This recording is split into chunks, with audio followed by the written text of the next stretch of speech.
Hi everyone. Today I'm going to make a vegetarian curry which is called Venthiyum Kulambu or in Tamil, and in my house we just call it onion curry.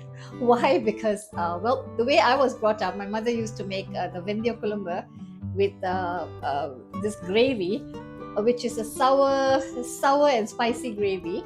But she used to make it with lots of onions and some garlic as well. And she wouldn't add other vegetables, but you can if you want to add potatoes, carrots, and more of the hard vegetables, tomatoes. You can add any kind of vegetables into this gravy or this curry. But in my for me, the way I grew up, my mother used to make it with lots of onions, so I just called it onion curry.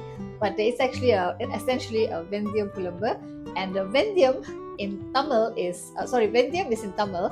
This spice called Venthiyum in English is called fenugreek, and in Bahasa Malaysia it is called halba.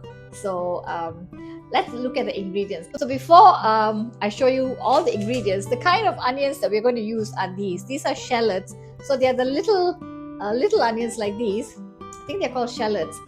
They're supposed to be more nutritious and also very flavorful. I think in Chennai, in Tamil, in India, they call it sambar vangayo or sambar something, sambar vangayo, I think. So, because this is used in sambar, which is a South Indian dal gravy, and it's used a lot in India.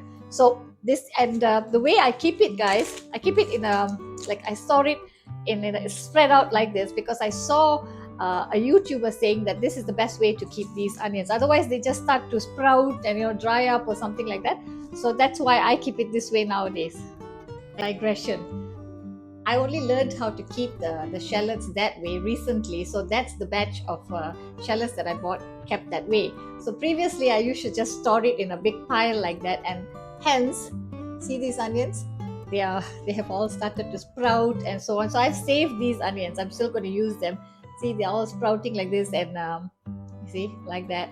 So yeah, so they're not really very pretty, but I did not cut off the sprouts, guys, because sprouts are very nutritious. Any sprout whatsoever is nutritious, so I'm not going to discard the sprouts or cut them off. So this is my onions. So this is about 200 grams, I think, of onions. I've not sliced them or anything. I've just kept them whole like this. I think they look pretty that way. And these are the other ingredients, guys. Let me just show you. Okay, so the other ingredients over here is, these are the ingredients, guys. So I'm going to use some fish curry powder, and this I'm going to use about 4 to 5 tablespoons, but this is subjective, as it depends on how you like your consistency of the gravy to be. If you like it thick, you use more. If you like it less thick, then you use less of the fish curry powder. This is about 120 milliliters of coconut cream or coconut milk. This is some salt. Okay, I always use pink Himalayan salt because it's healthy.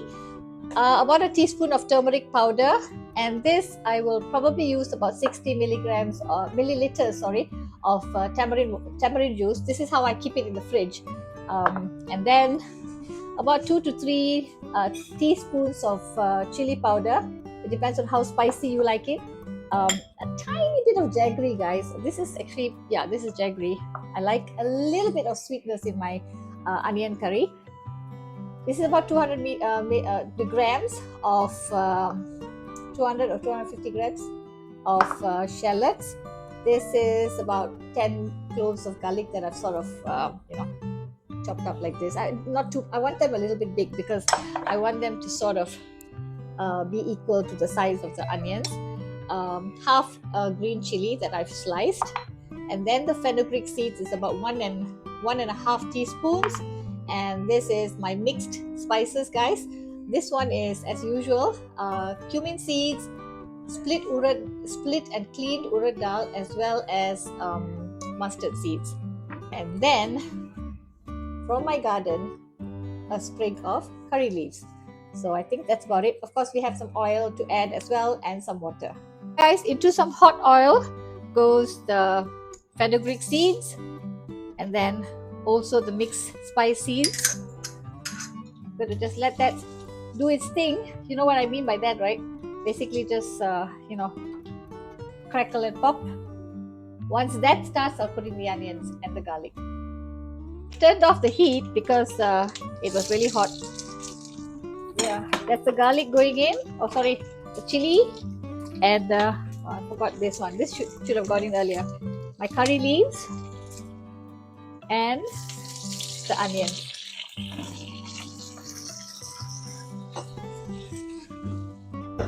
I'm going to turn it on again. Just now, when you're sauteing the talipa is basically the spices that you saute, right? The tadka, okay?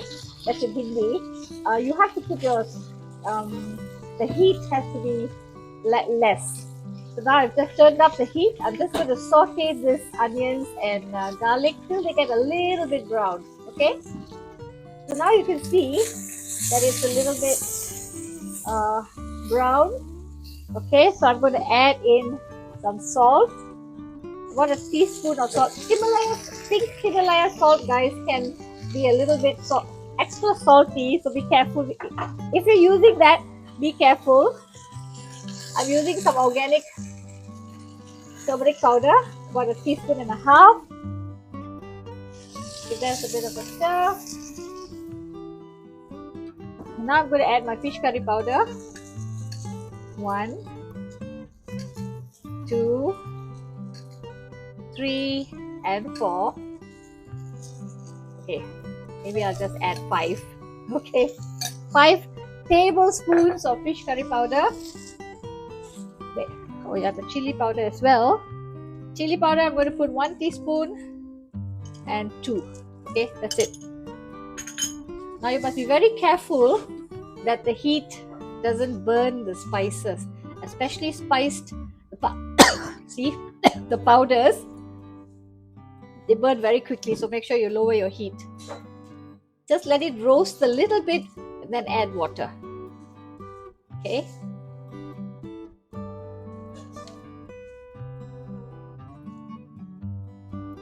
I'm going to add water.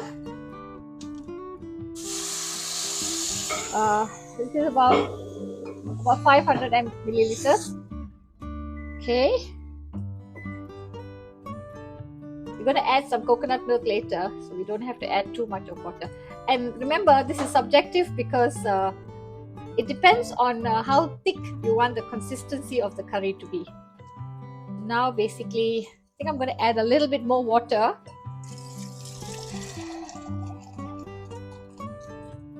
Okay, about 300 milliliters of water. Okay, and I'm going to stop now. Cover the lid, cover the pot, and let this cook.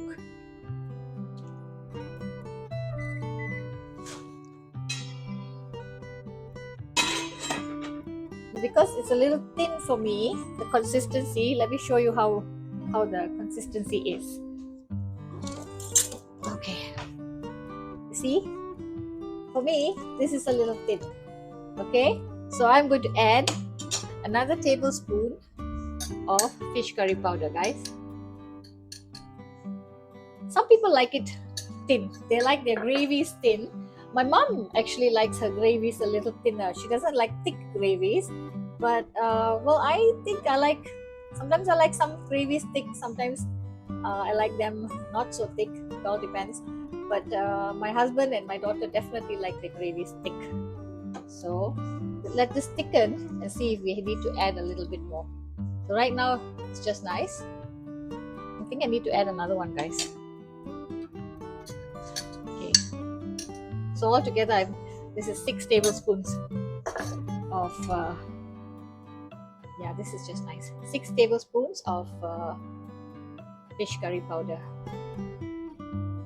We add fish curry powder to any gravy that is going to be slightly acidic, like when we add tamarind. Okay. Cover the dish and let this come to a boil and continue simmering for at least about 3 minutes. So as you can see, it's boiling. I tasted it earlier, guys. I think it needs a bit more salt. So another half teaspoon of salt. Okay. Now I'm going to add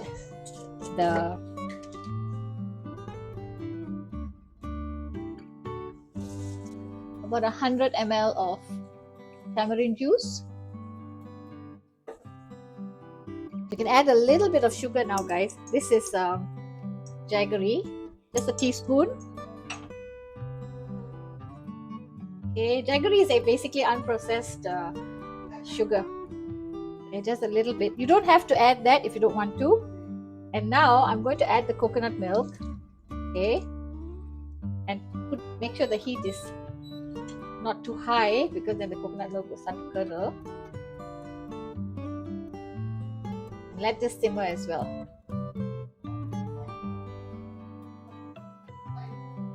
This is a favorite for my daughter, guys.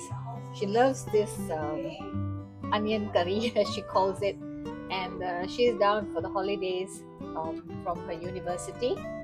So this is one of her favorite dishes. I know that she's gonna love this. She loves South Indian traditional food. So there it is, guys. South Indian Venthiyum Kulambu, or you can call it onion curry. This is the consistency that I like it to be in. It's a little thick, not too thick, but just nice for me. Okay. So here is, guys, Venthiyum Kulambu, or as we call it in my family, onion curry. I hope you've enjoyed this session, guys. Here's Shakila Shanmugam signing off. Bye, everyone.